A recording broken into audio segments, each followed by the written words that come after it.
Hello and welcome. I'm Reuben and I'm playing Custom Standard with Fazzer. I'm playing a red-green aggro deck against a unknown deck. If you want to know more about Custom Standard, there will be a link in the description. For now, we're just about to start. I'll go first, and we'll see how this goes. Gonna draw my initial hand of 7. So I'm a red-green aggro deck with some nice top end and a bunch of low drops. This is a very land-heavy hand, which I can't keep. So I'm gonna move my hand to the bottom of the library, shuffle, and draw another 7 cards. This is good because I've got 1 drop, 2 drop, 3 drop, 4 drop, yep, and 3 lands. So I'll keep, and I gotta get rid of 1, which is interesting because I can't actually cast this 1 drop. So I think I get rid of it. Because I can't cast it on turn 1.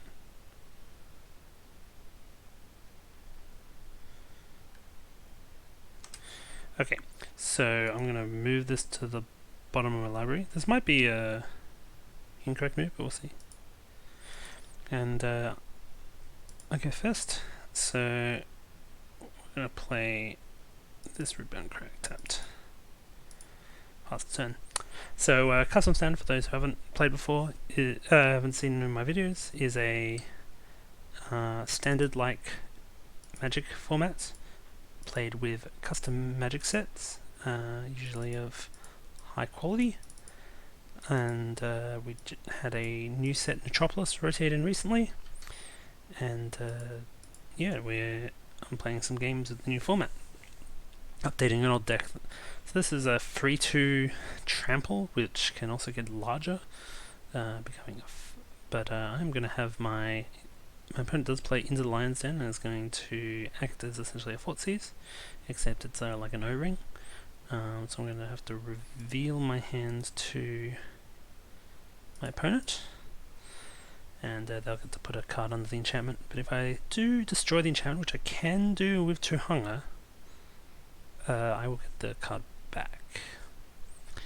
So this Smash must go. Okay, I will attach Smash. So yeah, this does worry me a little bit, as I do not have a turn free play now, so it does slow me down a little. But I'll still be hitting in for free. And I'm drawing lands, which isn't exactly what I want, but that's okay. We're going to go with a Reuben crack. Doesn't come in tap this time. Just put on some pressure. It's not as fast as a mono red deck, but has a lot more late game. Doesn't run out of gas anywhere near as quickly as a red deck wins. Having these powerful planeswalkers as well as mana sinks. But I don't really want this much mana. And my opponent's playing some sort of black-green, either mid-range or some sort of control deck. So the card that they got rid of was a 4/4 for 3 that can give me like an overrun style effect if I pay 4 mana. So Assault is like a monstrosity, you only trigger while attacking. And this is Eli's Defiance. Each opponent sacrifices a creature, or each opponent sacrifices a legendary creature. Okay, so I will be sacrificing my 3/2. That's fine. They do not play another land. No, I'm first. They're on land 3, number 3. Okay. So this kind. Okay, so here's an interesting thing. So Shaman of the Cycle is actually like kind of late game card because I can bring back something. Now it's a question whether I want to play Tohunga and just hit him for 4, putting pressure on, or I can play Tohunga, destroying the Into the Lion's Den, so I can play Smash. Because if I does leave it more vulnerable. But this gives me guaranteed value, which I think I want at this stage. They do get to reveal the top card of the library and the opponent card they get put in the battlefield, but with their type of deck that's unlikely to be very nasty, so I think we'll do that. So I'm going to -3. Which makes my Planeswalker go to 1 counter. Okay, this goes to my hand. Flamestorm is not a permanent,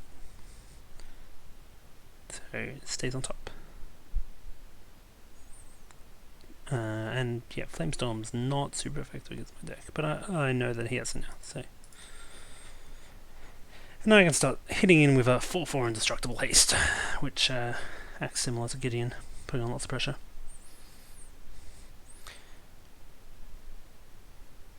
Let's see if I can move this across a little bit. There we go. So, no 4th land from my opponent yet. I've got 6 cards in hand, so hopefully they're getting a little mana screwed. And they do play Eli, which did get nerfed recently, but it's still a very powerful Planeswalker. Because these bullets used to not come in tapped, and it used to have more loyalty, which was nuts. But I'm just going to be able to attack it with Tohonga and get rid of it, and this will be fine. Though it does mean he can deal 1 damage to Tohonga. So I mean there's like possibility that if I can get some sort of haste creature that I can, yeah, so I could get a way, but I mean just trading the Eli for the Tohonga after I've already killed the Into the Lion's Den is pretty decent for me. Hunter Seeker is a good way for me to kind of snowball out of control, and I'll be able to play both of these on the same turn. So I'm going to 0, create this to a 4/4.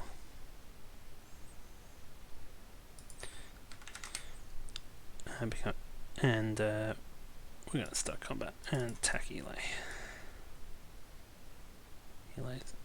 Eli's dead, however the bullet will remain. I'm now going to simply put out a number of threats. He does have Flamestorm, but he doesn't have a way of casting it really. No, he actually can cast it off the Royal Domain. Oh, do I have to be kind of careful. But I think I just still play the 2 creatures, and then I can bring back something with Shaman if I need. Yep.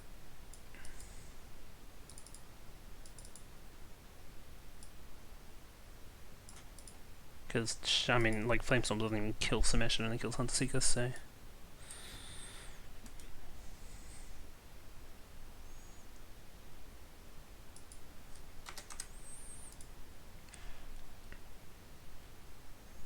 Okay, so he does get his 4th land.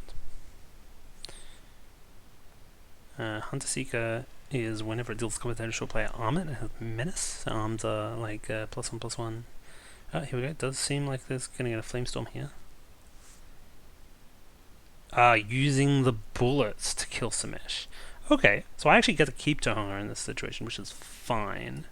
I will lose 2 life. Okay. But that's fine because I can bring them all back with Shaman. Shock does make that a bit more problem and does completely wipe my board. Okay. But I'll still be able to use Shaman to bring back Samesh and get a good board presence.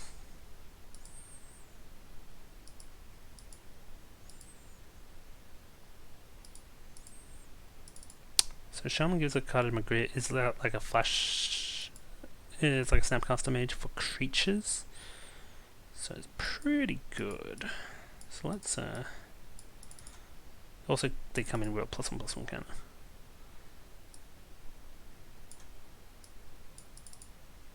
So hopefully this should put enough pressure. It means I cannot use the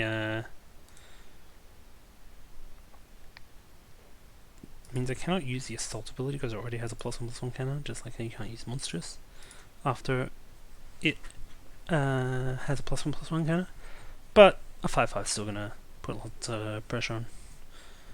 not many ways they can deal with that. Though Sorin, Lord of Vengeance is certainly a decent one. I will kill the Shaman, and I actually cannot kill this in one shot. Opponent getting a very good draw there. So I'm running out of options.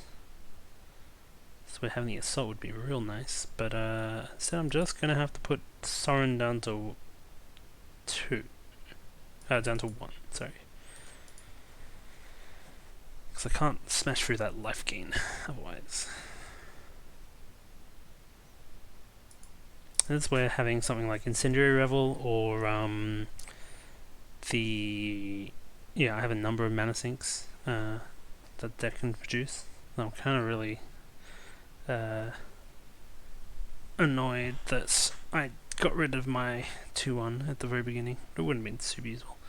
Now, yes, he's used his Flamestorm. He's gotten a lot of removal, but he's down pretty low on cards. So I think if I can get one of my mana sinks, I still have a chance to this, but it's definitely not as good. Okay, that's fine. He'll do 2 damage to it. If he has a 3 damage spell, this could be trouble, because I don't really have. Or if he has an Eli, he can use Eli's minus to kill Smash. Otherwise, I'm just gonna have to spend a whole other turn killing Sorin, and he gains 2 life.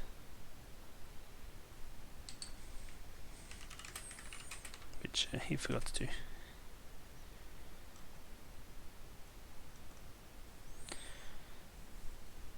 So 2 damage marked on Smash. My opponent at 6 mana does have the Eli, which means he's going to be able to use the minus and exile Smash. Okay, I'm in real trouble now because he has 2 Planeswalkers he can tick up and a blocker. Yeah, this is really bad for me now. And I draw another land, complete with just flooding out. Absolutely nothing I can do at the moment. So this looks like this will be the end of game 1, but we'll play it for another turn or so. But just once he gets both the bullets and Sorin out, you can essentially take out whatever board I have. I think the only things in my deck that will give me a chance here are like Explorer's Award with a really good top hit. But we'll see. This bull can also get kind of out of control.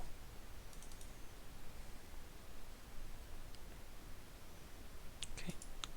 If I draw another land here, I'm just going to concede. Yep. Okay, let's go to the next game. So, my opponent's playing some sort of like black-green mid-range / control deck. Didn't really play many creatures, mostly using lots of removal. Definitely want to be having something like Healer's Emergence, which can really punish their Planeswalkers. And Pithing Needles to take out their Planeswalkers. Don't want the Flame Blast because they don't have creatures. What else? Karoom is likely too slow in this. They don't have enough artifacts, so they don't have enough basic lands if I want to play that. Shocks are likely too low impact.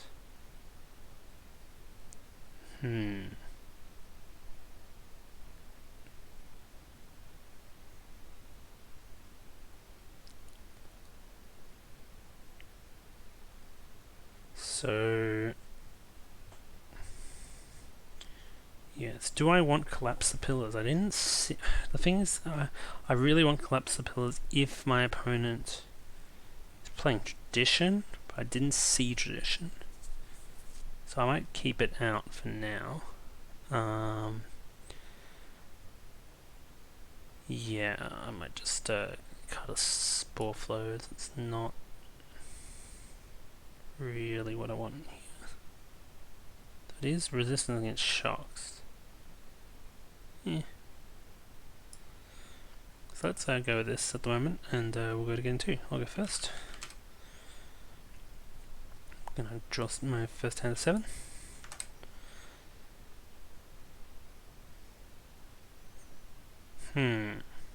Only 2 lands, but I do have a decent opener. Can just cycle this, by the way, for 2. Not that it's a great situation, but I could get really punished here if I never draw the 3rd land.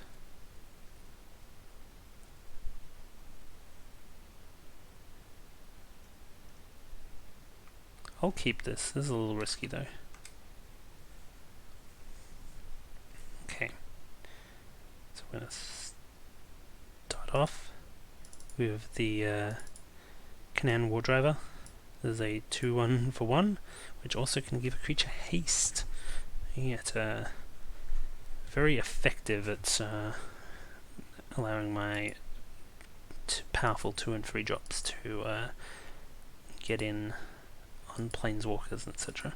I did draw the extra land, so this is actually quite good for me.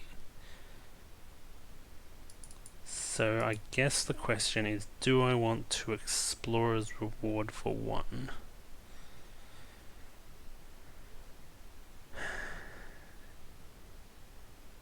Otherwise I am taking the turn off, essentially.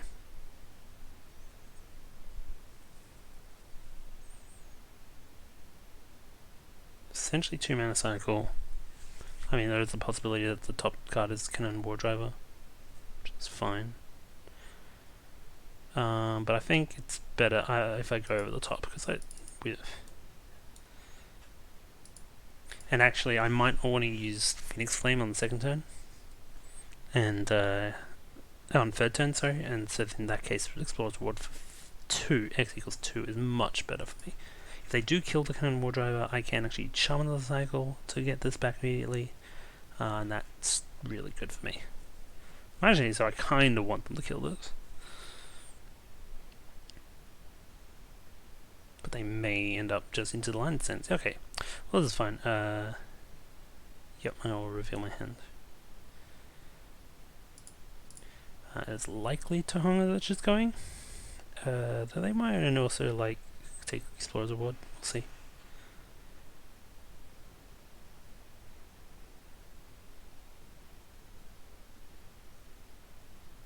Yep, they are taking to Honga. That's sounds like a good call.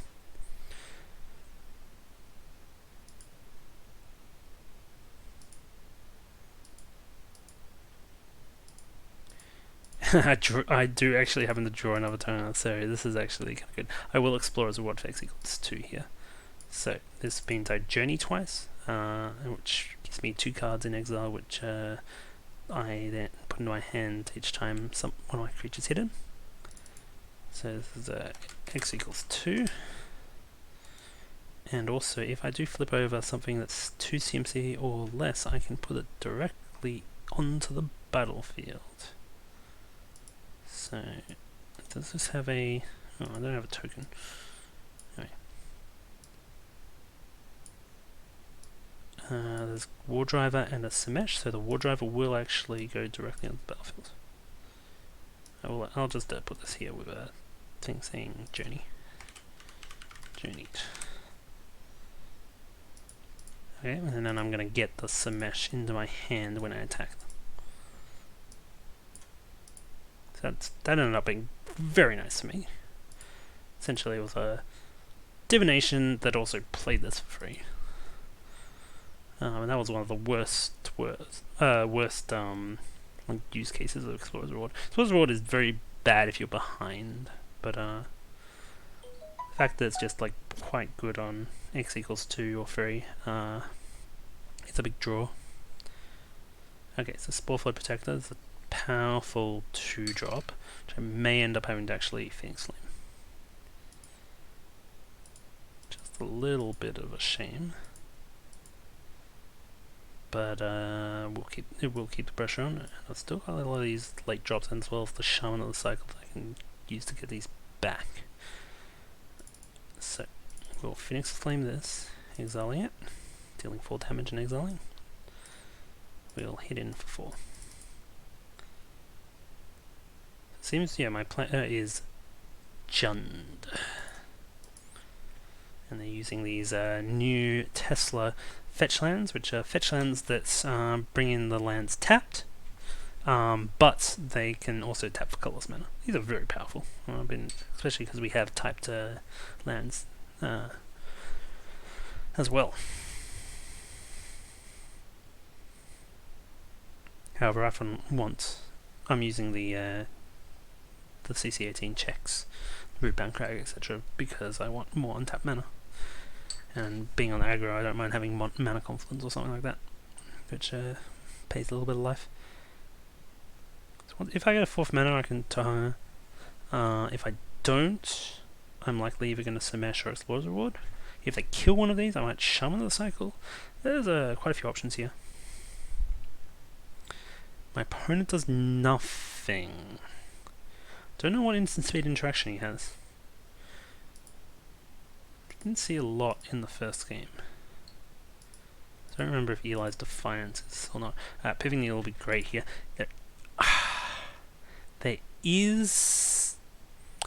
I could be convinced that Piffing Needle naming Sorin is like correct. I think actually until I see like the whatever planeswalker he plays, I should leave this in reserve.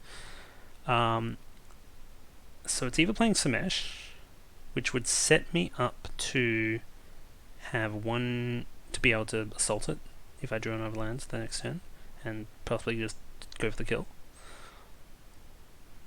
Or playing Explorer's Reward, keep going over the top. This would draw me 2 more cards, potentially playing one.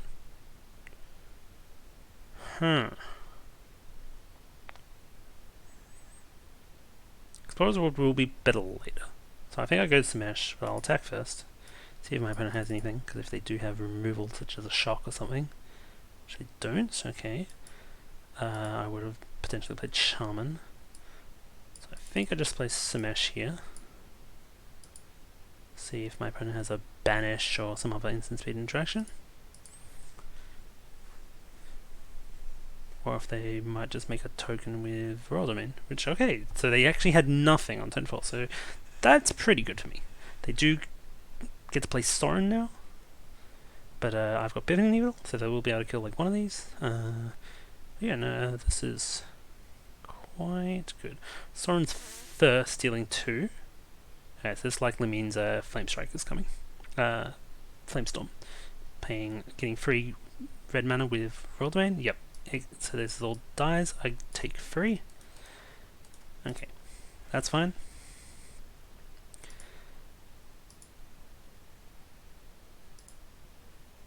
I only gain 2 life from the Sorin. First. Okay, do get the 4th land.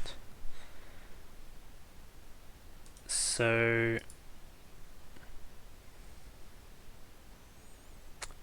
yeah, I think I just go Tohunga, hit him for 4. Or I Tohunga, get the other Tohunga? I think I'm just gonna win with attacking this stage, because if I...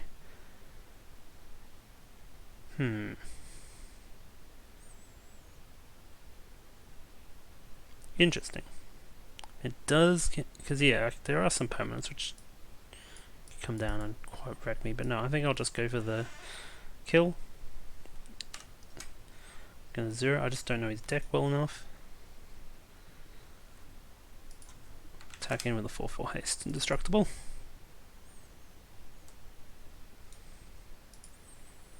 Yep. And then it'll go back to a Planeswalker on my turn, being reasonably hard to interact with. And I can it's still on 4 loyalty, so I can -3 to destroy the Into the Lion's Den next turn if I wish.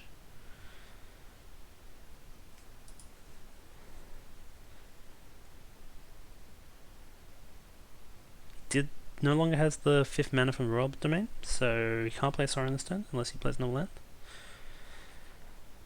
Yeah, there's 5 cards in hand, so I'm in a little bit of trouble. But if he doesn't take out Tohunga, I think I'll be okay. Due to Explorer's Award, etc.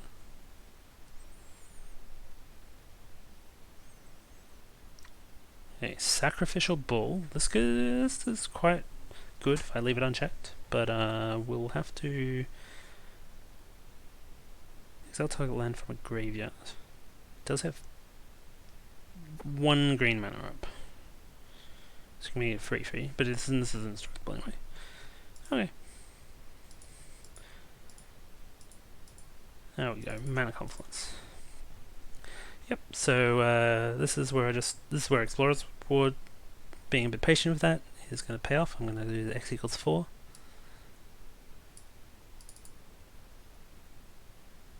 Because I will almost certainly hit a permanent that I can use here. Yep. I seem to be getting some lag. Server issues, sorry. Let's try this again.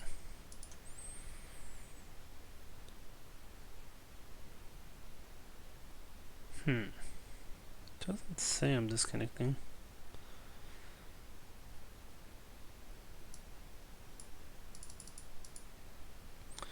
One moment. Oh, there we go.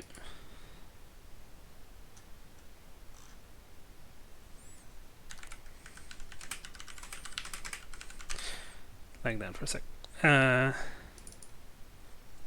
X equals 4. I'm going to take 1 damage from the Mana Confluence. Okay, so let's see. Now it's only permanents which I can put on, I believe. Oh, creatures, sorry. So Samesh will come in. These will be journeys. What is it? Set annotation, journey. I'm gonna 0 to hunger and attack. Okay, their life total goes to 2. I'm going to put the Phoenix Flame into my hand, and that's going to be a lethal external unless they can stop that somehow. And I also have the 4/4 on the field.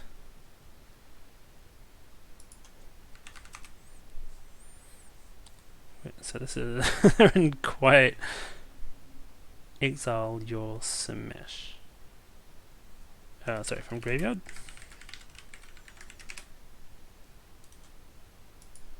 Okay, so they're using the Sacrificial Bull's kind of Scavenging Ooze type ability to exile Samesh from my graveyard. Not sure why. They want to exile land cards to put counters on it, but Phoenix maybe that I can bring back. Unsure. 2 life. I have the 4 damage.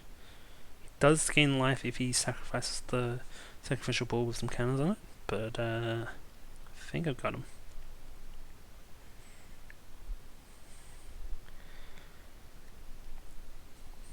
I've had a much slower start this game. I didn't have an amazingly fast start either, but this was worked out fine.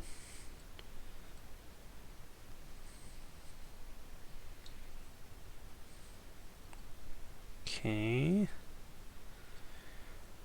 So, I guess, like, do I want to bring it? I have only seen Into the Lion's Dens. Don't think that's enough to bring in Collapse Pillars, because I do have the Tohangers. And you saw there, I just like kind of push through. They do have Spore Flows, which might mean I want to bring in my own. Actually, might want my own Spore Flows to like win that fight.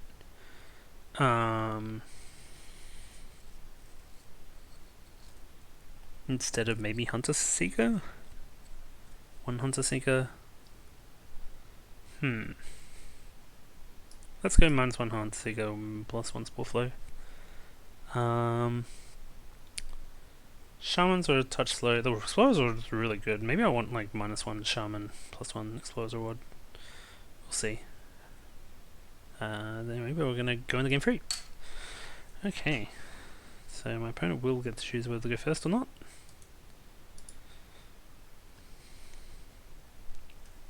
Okay, they're gonna go first. This has a single land, so I am going to mulligan.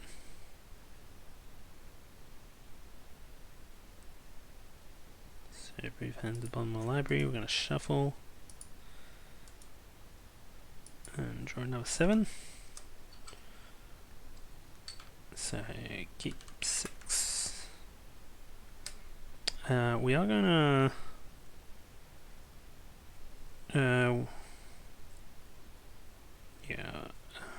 should we get rid of a Heal's Emergence is so expensive. Don't think we can keep that. It's nice as it is. Okay, so I'm going to start off nice and quick with another War Driver.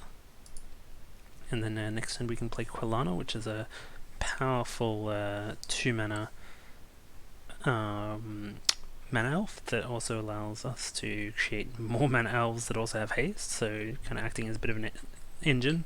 So if you get too much mana, that's fine, but we also drew our Explorer's Award, which allowed us to do even more, so this is quite a good 1-2 punch.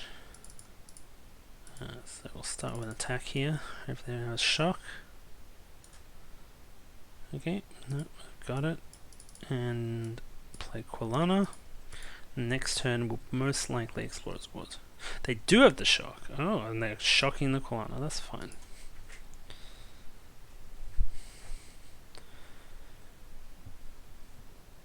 Still likely going to Explorer's Award X equals 2, but we'll see. Sacrificial Bull comes in. Okay. There is 1 land in the graveyard that I could get a +1/+1 counter. Yeah. I could Pithing Needle it, but I don't think so. As interesting as that would be.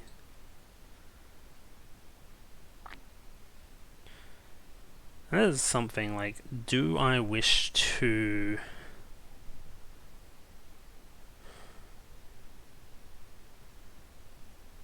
Yeah, do I want to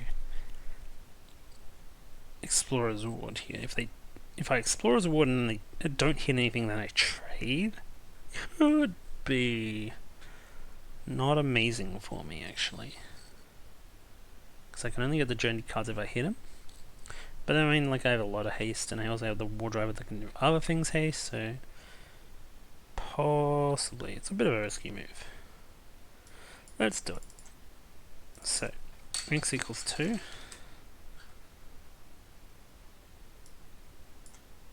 Shaman of the Cycle and the War Driver. Okay, so we are going to bring in a War Driver, and then this will be journeyed. So this actually ended up working for us very well. And I get to attack. Is he going to trade? We'll see. Nope, I will get the Shaman on my hand. Which means I can also bring back a War Driver. If he wants to spend mana on his Sacrificial Bull, I'm reasonably okay with that. Could get out of hand, but we'll see.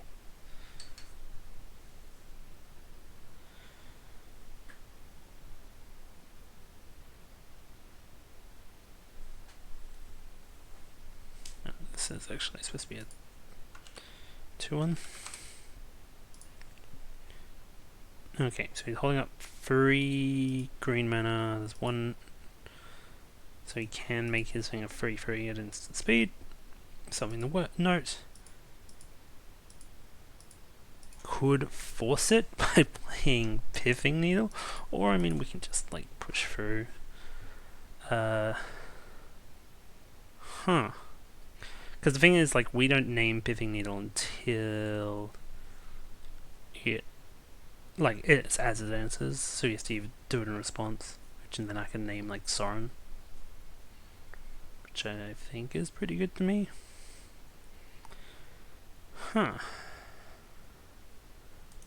Have Quilana and Graveyard, which I can bring back with Shaman of the Cycle.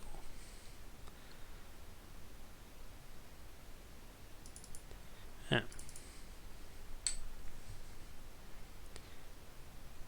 Okay, so he's going to in response, and then so we will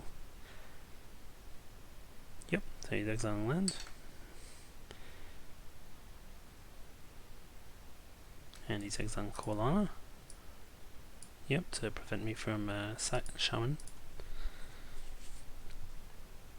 And I will just name Sorin here.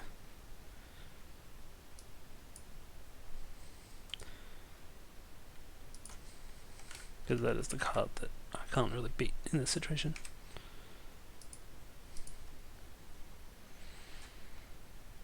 But I forced that out of them. That's fine. So what I'll do now is I'll attack with both, get 2 damage in, then I can Shaman off the cycle, getting 1 back immediately.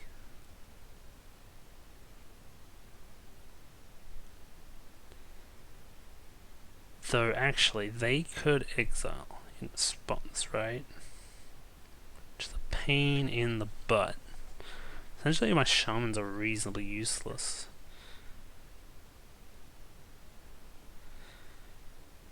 So maybe I just like put out triple war driver. Huh.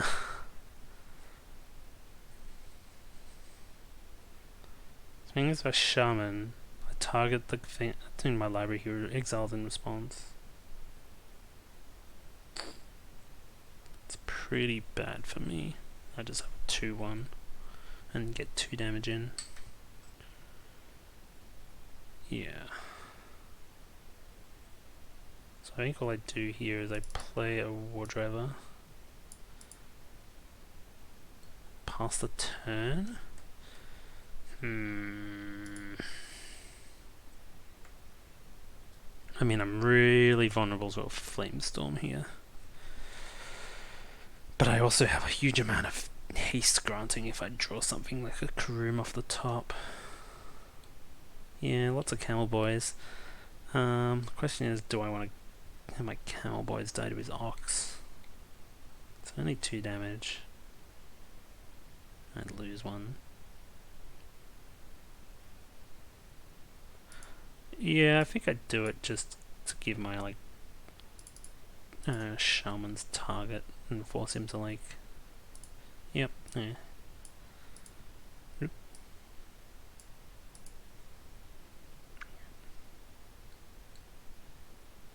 Yeah. Get the 2 damage in. I mean, I am the aggro deck after all. He will exile it, but he's forced to. It's fine. His double Shaman in hand is a little awkward. The bull hosing me pretty hard. Okay, Eli comes down. This will get pretty annoying.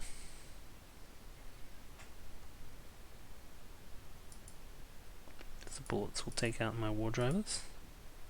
Haha! Tohunga! That's what I want to see. Perfect. So I play that, 0, hit Eli.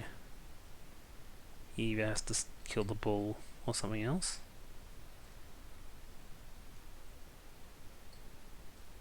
If he sacks the bull, he can then he can hit Tohunga with the bullet and minus. I could actually -3 and kill Eli. Huh. But then I would be dead to the bullet anyway. Okay, so I think I just go in for the attack. 0. Have this as a 4-4.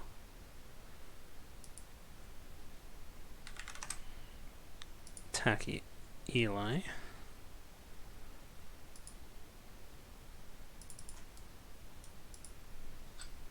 Eli used to be +1 loyalty, and it was basically impossible to kill. Thankfully, it's Tohunga and Screecher now reasonable answers. The bullet's coming in tapped also. I mean, then you can swarm it with low toughness units because there's a 1 turn delay. Alright, so he does sacrifice the bull, which is great for me because the bull was really bad for me in the long term, right? Like once it got to being a 5/5, like I was in a lot of trouble. And he's gonna have to use lots of resources. He's gonna have to use the -2 and the bullet to kill Tohunga. So so then I can kill Eli with the war drivers and hopefully draw, and also I can start using shamans. Okay, that's great. Apologies for that notification noise.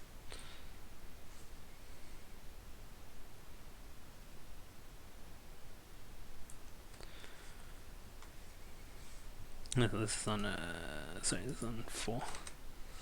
What is this? At the beginning of your upkeep, if you have more life than the opponent, you draw a card and lose 2 life. Well, he doesn't, so another bull. That's reasonably annoying. Okay, yep, that's ping. Yep, that's exiled. Yep. Okay. Essentially, this is a free one vanilla at this stage. So I'll aim both of these at Eli. He'll either have to double block with both, or have a die. And if he blocks, I can start summoning them back. Okay. See what he does.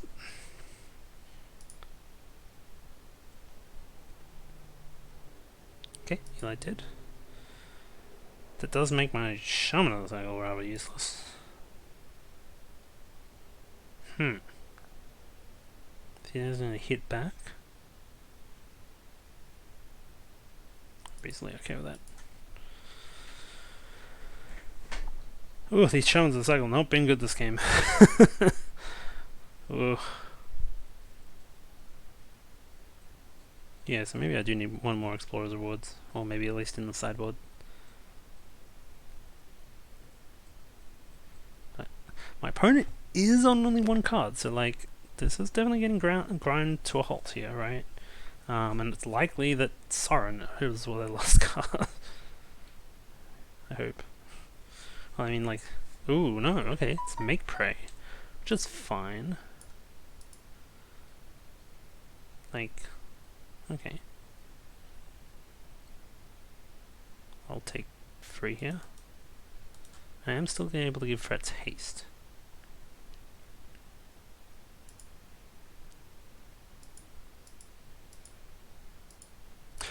Ooh, here we go, Explorer's Reward.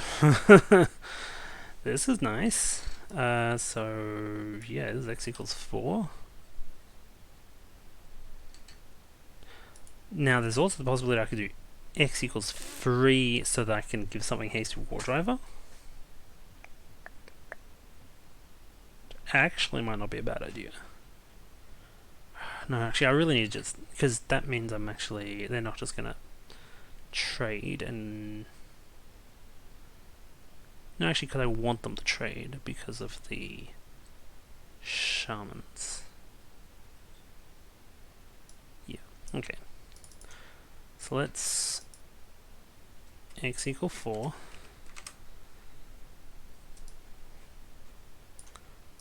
Spore Flow, Dryad, Mountain, Forest.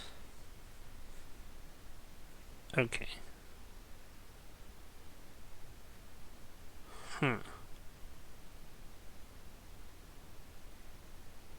So I think that's interesting.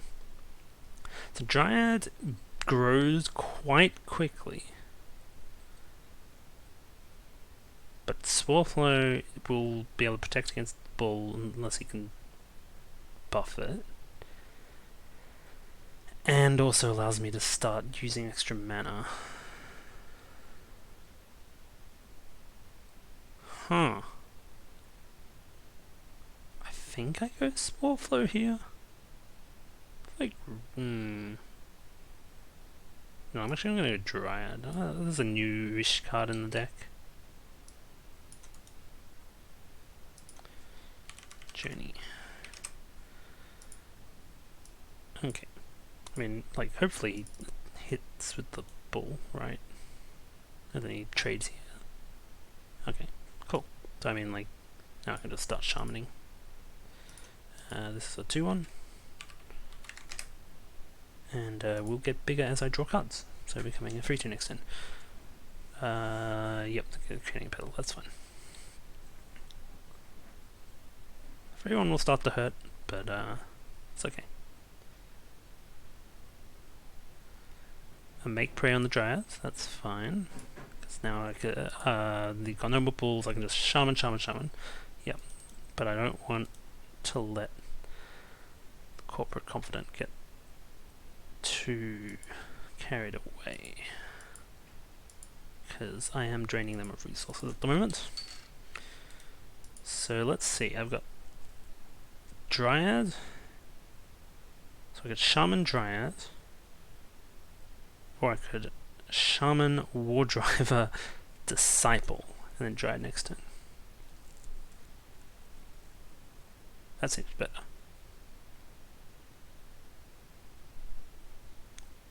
Also because this makes the Dryad bigger. And the, yeah, actually this just seems amazing. So, okay, so I play the Disciple. I play Shaman of the Cycle, getting War Driver, and which gets 2 counters, not 1 because of the Disciple.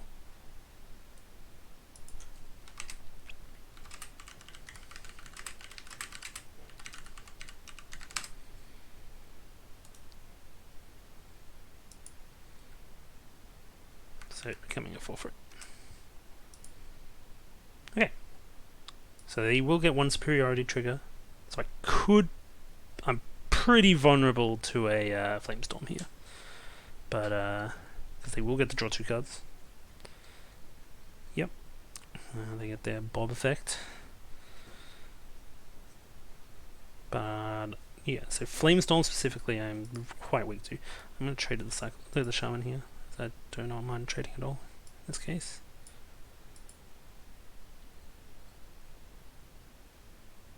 Alright, they did have the Flamestorm, so yeah, this is great for me. I mean, the correct thing was to trade, rather than take the damage. So, what is it? Disciple's dead, and War Driver is exiled, because it was resurrected. Okay. Opponent's on 1 card.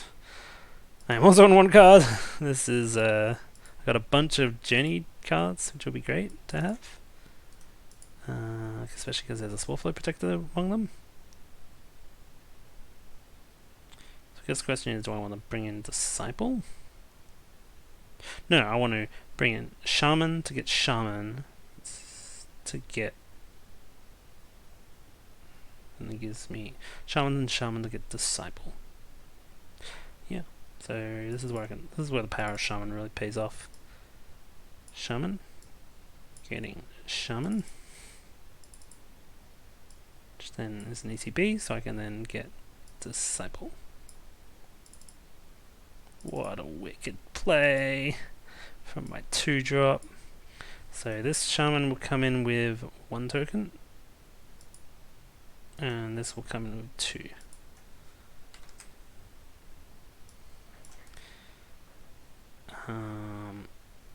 Yeah, I think that's about it. So this is increased power and toughness, this is increased power and toughness twice.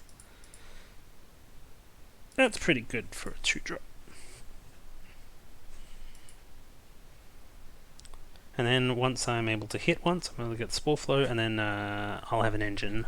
They won't, and we'll grind them out. Make Prey on Disciple, that's fine. It's exiled because it was resurrected, but I've still got 2 units able to get my Disciples. I'll have plenty of mana, plenty of cards in graveyard. This will be fine. So us being patient with the Disciples kind of paid off. If I'm yeah, so let's hit for 5. Okay, I'm gonna get a Spore Flow and a land. Gonna play a land for turn, and Spore Flow and Shemesh. I think this is getting pretty close to game over. We'll have lethal with Shemesh's Assault all the time while I have 2 mana up for Spore Flow. I can make more tokens. Yep, there we go. GG. So that was Jund versus red-green, like aggro / midrange. Yeah, so you can see like I'm not as fast as but I have like between Explorer's Reward, Tohunga, and Shaman Cycle, I have actually a reasonable amount of late game sinks. So that was a lot of fun, and yeah, that last game especially was could have gone either way very easily. Thank you for joining me. This has been Reuben coming with Custom Standard, and if you want to find out more, there's links in the description.